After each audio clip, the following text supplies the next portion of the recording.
અજ્ઞાની જીવ આ મનુષ્ય જીવનને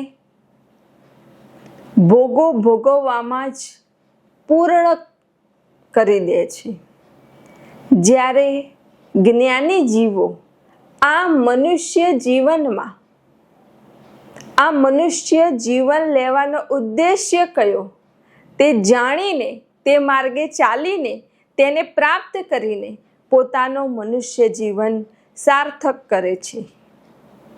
અજ્ઞાનીને દરિયામાં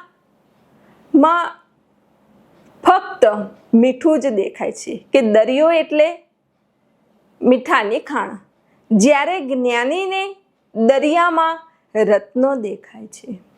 અજ્ઞાની પોતાની સંકુચિત બુદ્ધિ દ્વારા એટલું જ જાણે છે કે હું અને મારું, આ તારું, આ મારું, આ નાનું, આ મોટું, બસ એ સંકુચિત બુદ્ધિમાં જ તેનું જીવન પૂર્ણ થઈ જાય છે, જ્યારે જ્ઞાનીની દ્રષ્ટિ ખૂબ ઊંચી હોય છે, ખૂબ વિશાળ હોય છે।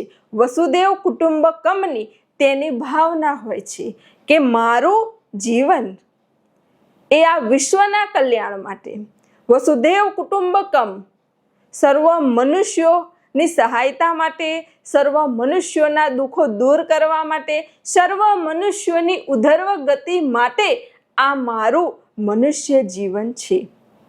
અને જ્ઞાની વસુદેવ કુટુંબકમની ભાવના રાખી તે ભાવનાને સાકાર કરી એ માર્ગે ચાલીને દરિયામાંથી રત્નો મેળવીને મોક્ષની પરમ કક્ષાને પ્રાપ્ત કરી લે છે, અને એ જ મનુષ્ય જીવનની સાર્થકતા છે।